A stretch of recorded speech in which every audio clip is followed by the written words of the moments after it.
আসসালামু আলাইকুম রহমতুল্লাহি বারাকাতু। কাজা নামাজ পড়ার নিয়ম।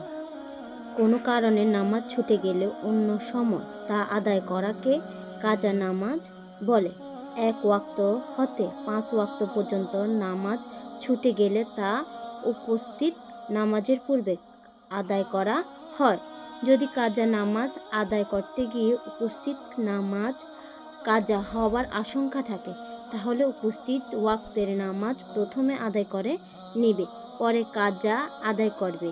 কাজা শুধু ফরজ ও ওয়াজিব নামাজের পড়তে হয়, সুন্নতে কাজা পড়তে হয় না।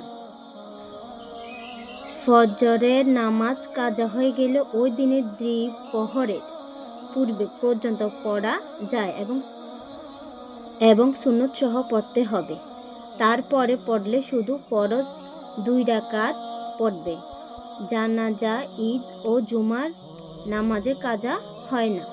জুমার নামাজের পরবর্তীতে জোহরের নামাজ পড়তে হয়।